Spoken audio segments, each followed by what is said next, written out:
खबरों का सारथी।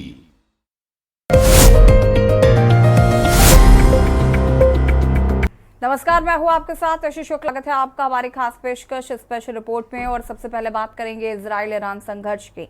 सवाल यह है कि किस पर कौन भारी। दरअसल अमेरिका और ब्रिटेन पूरी तरह से इजराइल का समर्थन कर रहे हैं, तो ईरान को रूस, शायद उत्तर कोरिया और चीन का समर्थन है। और हम बात करेंगे हाल में जम्मू कश्मीर और हरियाणा के चुनाव प्रचार की पिच पर उतरे यूपी के सीएम योगी की। और चलते चलते हरियाणा चुनाव के दौरान डेरा प्रमुख राम रहीम को मिली पैरोल की। तो चलिए चलते खबरों के विस्तार में।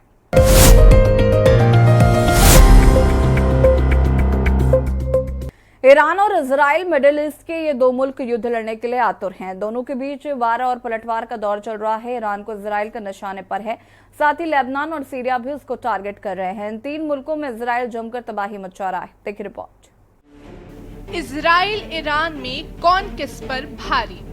अमेरिका और ब्रिटेन पूरी तरह से इजराइल का समर्थन कर रहे हैं।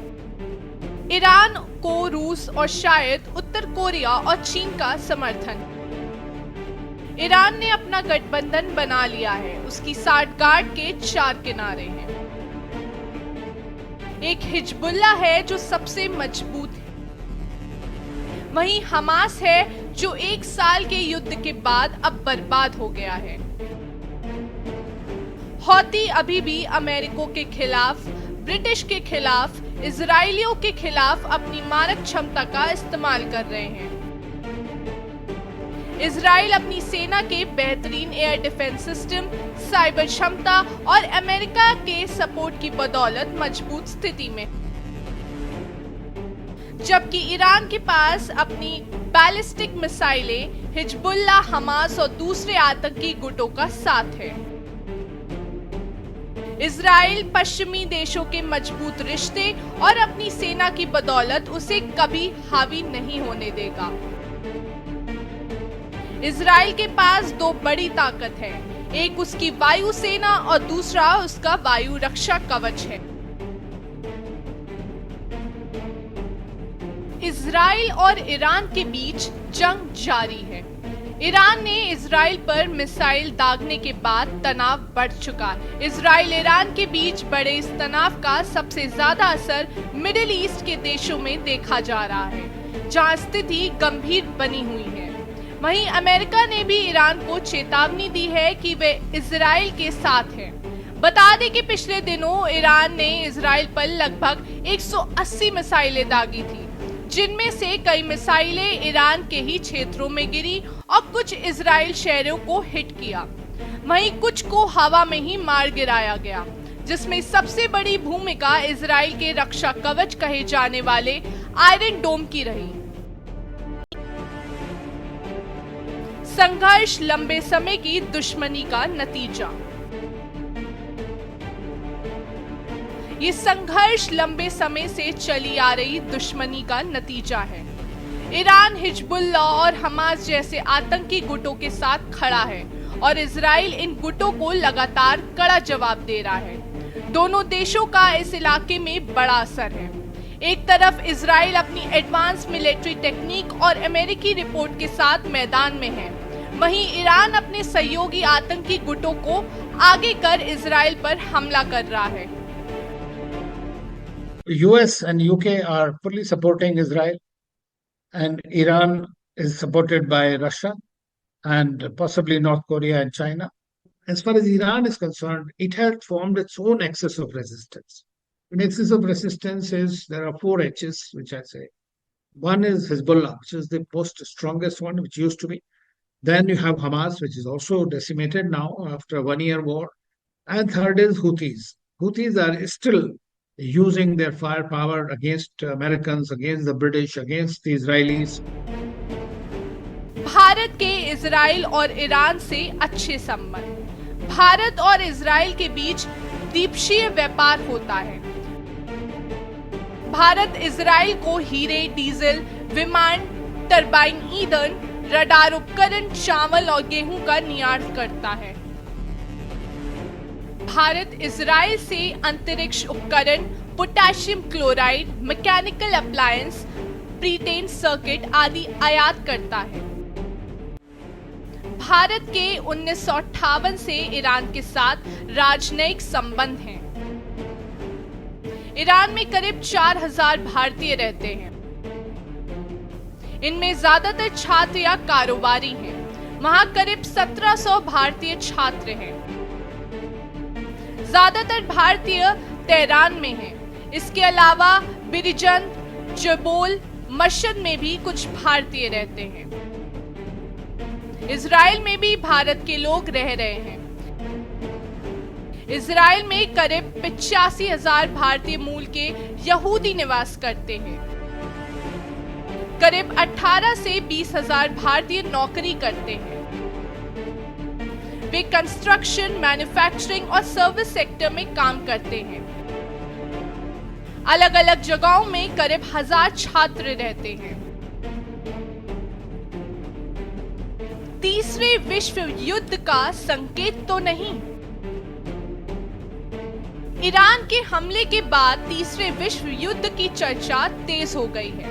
जिस तरह से 1 अक्टूबर को ईरान ने इजराइल पर मिसाइलों से हमला किया, उससे दुनिया भर के लोग भयभीत हैं। जंग किसी भी समस्या का हल नहीं हो सकती है, ये सभी जानते हैं, लेकिन हालात के खेल को कौन टाल सकता है।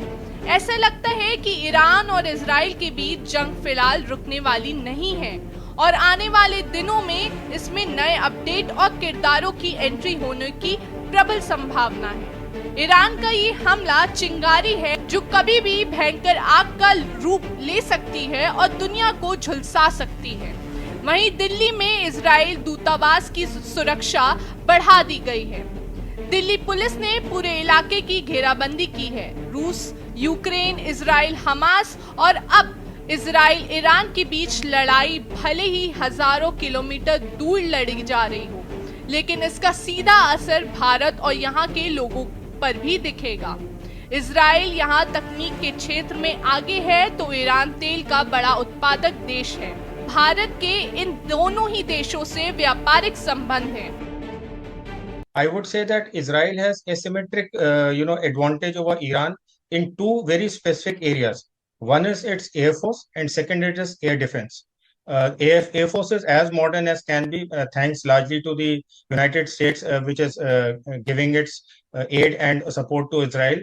It has got all the modern aircrafts, F-16, F-35, stealth aircrafts, which have got capability of not only long-range missions, but have also got capability of delivering warheads, including nuclear warheads.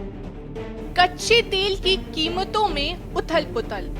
Israel पर Iran के हमले का असर पश्चिम Asia क्षेत्र की geopolitics तक ही सीमित नहीं है। अंतर्राष्ट्रीय तेल बाजार में कच्चे तेल की कीमतों में उथल-पुथल तेज हो गई है।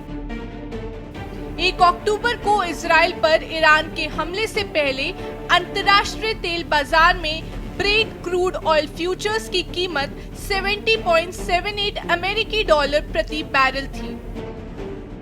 हमले के बाद सिर्फ 24 घंटे के अंदर ये कीमत बढ़कर $75 के आसपास पहुंच गई। भारत अपनी जरूरत का 80 से 85% तक कच्चे तेल का आयात करता है। ऐसे में महंगे होते कच्चे तेल की वजह से भारत का इंपोर्ट बिल काफी ज्यादा बढ़ने की आशंका है। भारत अभी करीब 50% अपनी जरूरत की नेचुरल गैस विदेश से आयात करता है। आपको बता दें कि मध्य पूर्व हमेशा अस्थिरता का केंद्र रहा है। इस क्षेत्र में कई संघर्ष और गृह युद्ध हुए हैं। इजराइल और हमास के बीच अक्टूबर 2023 में शुरू हुआ युद्ध इसी का एक पड़ाव है। इस युद्ध ने इस पूरे क्षेत्र को एक बार फिर से युद्ध के जोन में ढकेल दिया है। पिछले 1 साल से जारी इस युद्ध ने लेबनान से ईरान तक देशों और मलेशिया के एक व्यापक नेटवर्क को एंगेज कर लिया है, जिससे वे पूरी तरह से युद्ध के कगार पर पहुंच गए हैं। पिछले दिनों इजराइल, ईरान और उनके सहयोगियों के बीच क्षेत्र में घातक हमले देखने को मिले। इन हमलों ने संघर्ष के दायरे को बढ़ा दिया है, जो इस क्षेत्र के पावर प्लेयर्स और अमेरिका जैसी महाशक्तियों को अपनी चपेट में ले सकता है। स्पेशल डेस्क के न्यूज इंडिया। क्या रुकें छोटे से ब्रेक के लिए, चल हाजिर होते हैं।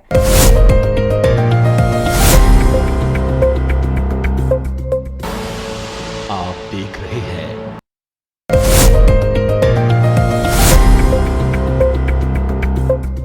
पिछले 7.5 सालों में यूपी की योगी सरकार ने अपने कार्य से एक अलग पहचान बनाई। मुख्यमंत्री योगी आदित्यनाथ एक बार फिर देश के लोकप्रिय मुख्यमंत्री बनकर उभरे हैं। अगस्त में आई report mood of the nation survey में योगी आदित्यनाथ को नंबर 1 सीएम के तौर पर चुना गया था और देश में करीब 1,36,000 से अधिक जनता के बीच हुए सर्वे में 33% से अधिक लोगों ने योगी को बेस्ट सीएम माना था, जिसकी गवाही जम्मू कश्मीर और हरियाणा के चुनाव में देखने को मिल रही है। देख रिपोर्ट। हाल ही चुनावी रैलियों की बात करें तो सीएम योगी की लोकप्रियता खुलकर उभर कर सामने आई है। जम्मू कश्मीर और हरियाणा के विधानसभा चुनाव में योगी के प्रचार का धमाल दिखा। हरियाणा की अगर बात करें तो मुख्यमंत्री योगी आदित्यनाथ की लगभग 1 दर्जन से अधिक जनसभाएं देखने को मिली। जनसभा में उन्हें सुनने के लिए लोगों की भीड़ देखने को मिली। मुख्यमंत्री योगी आदित्यनाथ की जनसभाओं में उनके तीखे तेवर देखते हुए विपक्ष भी लगातार सवाल खड़े करता हुआ नजर आया है।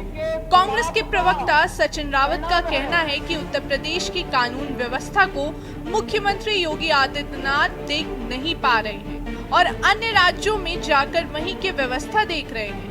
वो कहते हैं कि आज उत्तर प्रदेश में कानून व्यवस्था का बुरा हाल है, लोगों को नौकरियां नहीं मिल पा रही हैं। तो क्या यही मॉडल हरियाणा में या जम्मू कश्मीर में बीजेपी अपनाएंगे? योगी आदित्यनाथ की मांग कहां नहीं है, ये देखने की बात है। दूसरी एक बात है कि पूरे स्पष्ट बात कहते हैं अपने प्रदेश में, वो केवल बात कह करके केवल ऐसा नहीं कि बड़े आदर्शों वाली बात करते हैं और वो बात जो है जमीनी हकीकत पे लागू नहीं। उत्तर प्रदेश में अपराध और खासतौर से संगठित अपराध की कमर तोड़ दी और इसका सबसे बड़ा प्रमाण ये कि जो लाखों करोड़ का जो निवेश आया है, जो रोजगार प्रत्यक्ष और अप्रत्यक्ष वो बढ़ रहे हैं, उसमें आप देख लीजिए कि उन्होंने जो एक अपनी भूमिका निभाई है, भरपूर मेहनत। मैं समझता हूं कि नरेंद्र मोदी जी प्रधानमंत्री हैं और वास्तव में प्रधानमंत्री के लायक जिस तरह से वो मेहनत करते हैं, उसके बाद में अगर आप देखिए तो उसी तरीके से, उसी पैटर्न पर, उसी ढंग से जो योगी आदित्यनाथ जी मुख्यमंत्रित्व संभाल रहे हैं और वो लगातार बहुत कठोर परिश्रम करते हैं, वो एक बहुत बड़ी बात है। प्लस ये है कि भ्रष्टाचार के मामले में हम ये नहीं कहते हैं कि भ्रष्टाचार खत्म हो गया है, खत्म तो नहीं हुआ है, अभी बहुत सी जगहों पर बहुत सी समस्याएं हैं, और लेकिन अपने आप में एक ईमानदार व्यक्ति हैं और जहां तक उनसे संभव हो पाता है वो भ्रष्टाचार होने नहीं देते। पिछले 7.5 वर्षों की अगर बात करें तो कहीं न कहीं उत्तर प्रदेश के मुख्यमंत्री योगी आदित्यनाथ ने कई विषयों पर बढ़ चढ़कर हिस्सा लिया है। वजह साफ है, जिस तरीके से मुख्यमंत्री योगी आदित्यनाथ ने कानून व्यवस्था हो या फिर कोरोना काल जैसी महामारी, जहां पर लोगों को बेहतर इलाज करने का जो एक संकल्प लिया था उसको पूरा करते हुए नजर आ रहे हैं। ऐसे में मुख्यमंत्री योगी आदित्यनाथ की लोकप्रियता बढ़ती चली जा रही है। वहीं बीजेपी के प्रवक्ता अवनीश त्यागी का कहना है कि सीएम योगी आदित्यनाथ आज उत्तर प्रदेश ही नहीं कई देशों में सीएम योगी आदित्यनाथ की चर्चाएं होती हैं, क्योंकि कहीं न कहीं मुख्यमंत्री योगी आदित्यनाथ ने उत्तर प्रदेश में एक बेहतर काम करके दिखाया है और सरकार की योजनाओं को जनता तक पहुंचाने का काम किया गया है। कोरोना काल जैसी महामारी से लड़ने के लिए सीएम योगी आदित्यनाथ ने बेहतर इंतजाम किए थे, जिसकी प्रशंसा आज हर जगह हो रही है। देखिए, मुख्यमंत्री माननीय योगी आदित्यनाथ जी ने जो कहा वो किया, और जो बिगड़ा हुआ उत्तर प्रदेश था उसको अगड़े प्रदेशों में शामिल करने का काम माननीय योगी आदित्यनाथ जी ने किया। योगी आदित्यनाथ जी ने जो उपलब्धियां हासिल की हैं पिछले कार्यकाल में, तो वो अपने आप में अद्भुत हैं, और अपराध, खासतौर से अपराधियों के खिलाफ जो उनका मॉडल है वो पूरी दुनिया में प्रसिद्ध है। तो ऐसे में योगी आदित्यनाथ जी की लोकप्रियता बढ़ना, वो जो संत हैं वो जो कहते हैं वो करते हैं, और करते हैं तो वो जनता को भाता है, तो उनकी डिमांड पूरी देश में ही नहीं दुनिया के बाहर भी है। देखिए, उन्होंने सभी दिशाओं में काम किया है। जन कल्याणकारी योजनाओं का लाभ निचले स्तर तक पहुंचाना हो, कोविड का काम हो, वो बिना थके बिना रुके निरंतर जिस तरह से काम करते हैं जन सेवा का, वो अपने आप में अद्भुत है। और योगी आदित्यनाथ जी के प्रति जो जनता का प्यार है और जो स्नेह है वो यूं ही नहीं उभरा है। उन्होंने रिजल्ट दिए हैं, जनता को सुविधाएं दी हैं, सुरक्षाएं दी हैं, सम्मान दिया है और उत्तर प्रदेश का मान सम्मान बढ़ा है। इसलिए योगी आदित्यनाथ जी की चारों तरफ कीर्ति फैल रही है।